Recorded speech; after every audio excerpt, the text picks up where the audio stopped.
Baik, saya Eri Nurjayanto dari Magister Pendidikan Matematika. Di sini saya akan membahas tentang anti-realisme dalam ontologi kontemporer dan struktur matematika.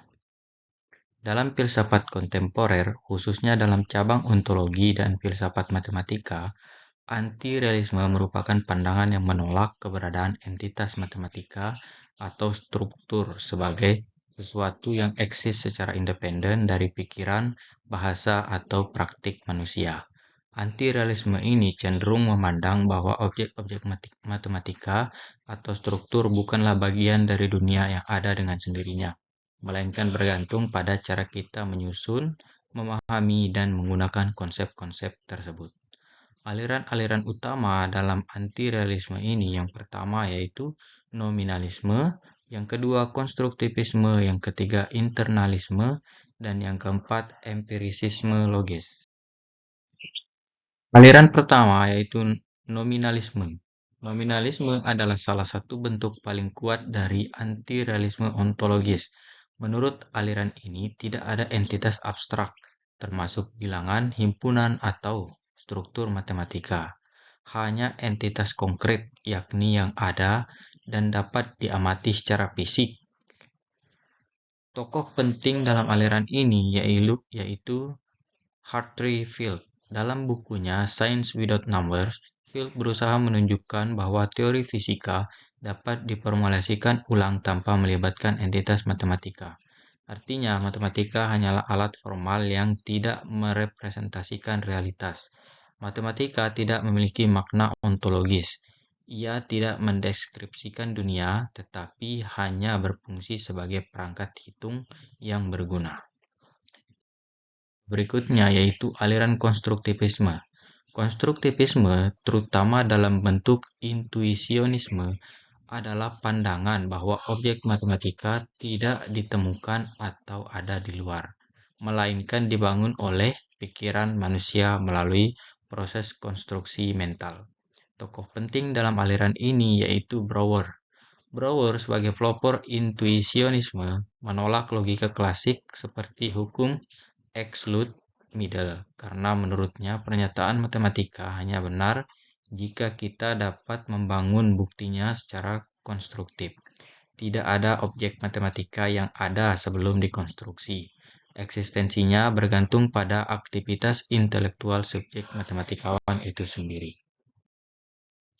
Yang ketiga yaitu internalisme atau internal realisme.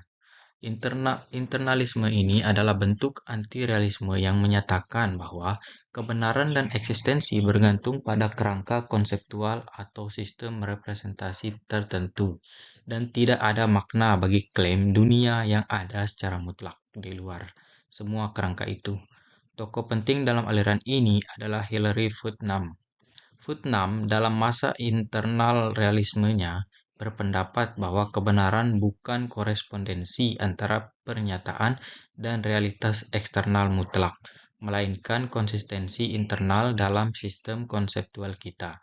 Struktur matematika atau entitas lainnya tidak eksis secara independen, melainkan sebagai bagian dari kerangka konseptual tertentu.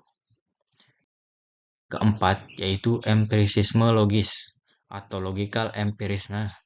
Aliran ini yang berkembang pada awal abad ke-20 menyatakan bahwa pernyataan tergantung pada verifikabilitas empirisnya. Karena entitas matematika tidak dapat diverifikasi secara empiris, maka status ontologisnya dianggap lemah atau nihil. Tokoh penting dalam aliran ini adalah Rudolf Carnap, di mana matematika dianggap sebagai sistem sintaksis atau aliran formal semata tanpa makna metafisik.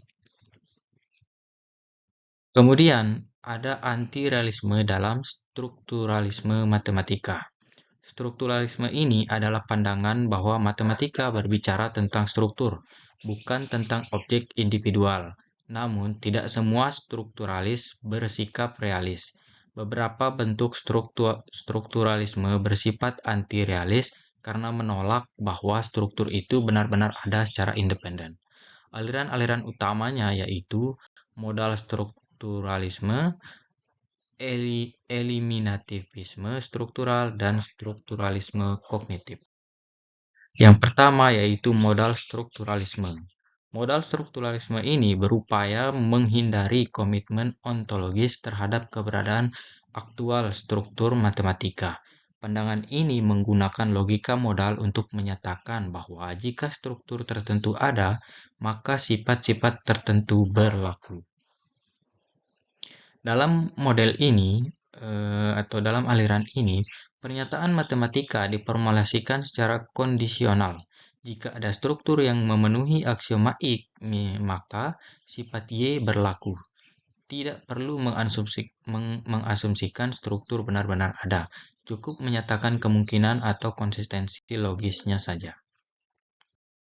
Kemudian aliran berikutnya yaitu eliminativisme struktural, di mana aliran ini menolak bahwa struktur matematika benar-benar ada secara ontologis. Menurut pandangan ini, struktur hanya merupakan kerangka formal atau skema representasi, bukan entitas yang eksis secara nyata. Pandangan ini menghilangkan kebutuhan untuk menjelaskan apa yang mengisi struktur dengan fokus hanya pada relasi internal dalam sistem. Aliran berikutnya yaitu strukturalisme kognitif atau linguistik.